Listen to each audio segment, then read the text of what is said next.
রাজধানীর Mohakhali bus terminal.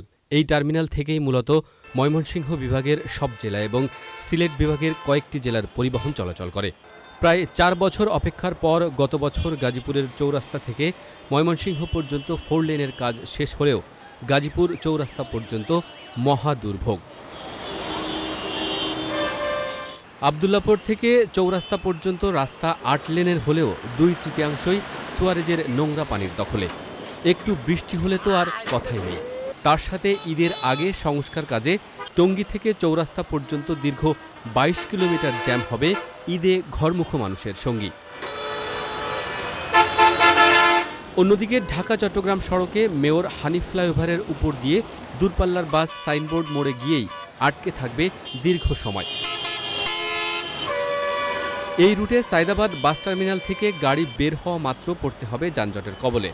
কারণ যাত্রাবাড়ি কাঁচাবাজার, সঙ্গে রাস্তা নির্মাণ কাজের কারণে অর্ধেক রাস্তা বন্ধ।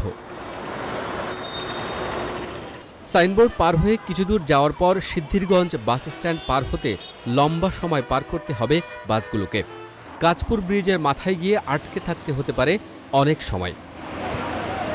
আসন্ন ঈদে দেশের চট্টগ্রাম এবং কুমিল্লা বিভাগের সবকটি জেলার মানুষের প্রধান যোগাযোগ মাধ্যম এই ঢাকা চট্টগ্রাম হাইওয়েতে দুর্ভোগের অন্যতম কারণ হতে পারে নারায়ণগঞ্জের এই কাঁচপুর ব্রিজটি। কারণ মেয়র হানিফ ফ্লাইওভার থেকে নেমে ৪ লেনের গাড়ি এসে মাত্র ১ লেনে পার হবে এই ব্রিজটি।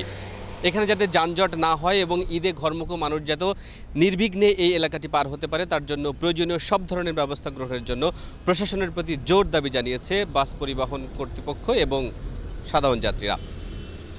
নারায়ণগঞ্জের কাঁচপুর ব্রিজ থেকে শফিকুল ইসলাম, চ্যানেল আই।